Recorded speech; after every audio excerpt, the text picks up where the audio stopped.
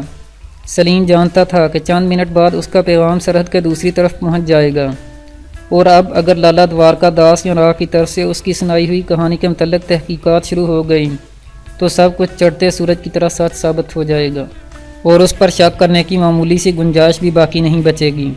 پنڈت جی کی واپسی ٹھاکر دیا سنگھ کے ساتھ ہوئی تھی۔ ٹھاکر جی سے اس کا تعارف خاصا پرانا تھا۔ وہ بھی پنڈت کانتا پرساد کی طرح پرلے درجے کا عیاش اور بدکار آدمی تھا۔ ٹھاکر جی کے فرشتوں کو بھی اس بات کا علم نہیں تھا کہ اس کی اپنی بہو بیٹیاں پنڈت کے خاندان کی ہوس کا شکار ایک مدت سے ہوتی آ رہی ہیں۔ انہوں نے بڑی گرم جوشی سے سلیم سے مصافحہ کیا اور اس کے نہ کرنے کے باوجود زبردستی اسے اپنے ساتھ حویلی میں جانے پر آمادہ کر لیا۔ ٹھاکر جی مہاراج سے میں نے پچھلی مرتبہ وعدہ کیا تھا کہ آپ جب بھی پدھاریں گے ٹھاکر جی کے ہاں بھوجن کریں گے۔ اب مہاراج خود ہی چلے آئے ہیں، پنڈت نے دانت نکالتے ہوئے کہا۔ میری خوش قسمتی ہے کہ ٹھاکر جی نے مجھے اس قابل جانا، اس نے انکساری سے کہا۔ سلیم جانتا تھا کہ کانتا پرساد نے اس کا امیج ٹھاکر خاندان میں بڑا اونچا بنا رکھا ہے، اور وہ لوگ اسے دیوتا کے سمان مانتے تھے، اسے کسی بہت بڑے گرو کا بیٹا خیال کرتے تھے۔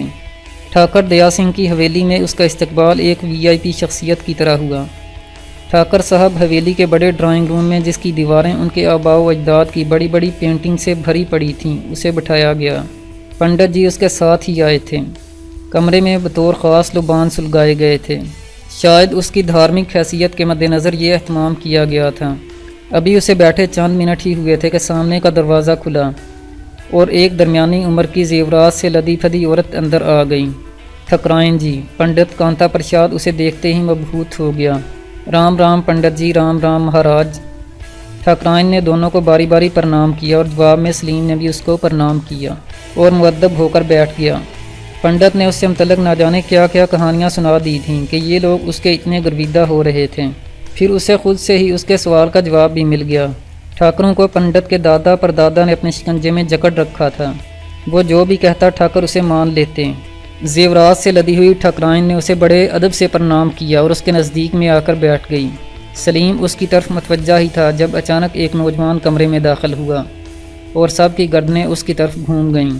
ارے اشونی بیٹا تم، بھائی یہ چاند کدھر سے نکل آیا؟ ٹھاکر جی نے کھڑے ہو کر اس کا استقبال کیا۔ سلیم نے بھی بے اختیار چونک کر اس کی طرف دیکھا۔ بھارتی فوج کے کیپٹن کی وردی میں ملبوس ایک نوجوان سے اس کی نظریں ٹکرائیں اور وہ دوبارہ ٹھکرائن کی طرف متوجہ ہو گیا۔ دوستو، امید کرتے ہیں کہ آج کی کہانی آپ کو پسند آئی ہوگی۔ اسے لائک اور شیئر کریں، کومنٹ کے ذریعے اپنی رائے کا اظہار کریں اور ہمارے چینل پاک ڈائری کو سبسکرائب کرتے ہوئے بیل کا آئیکن دبا لیجئے تاکہ تمام اقساط آپ کو بلا تاخیر ملتی رہیں۔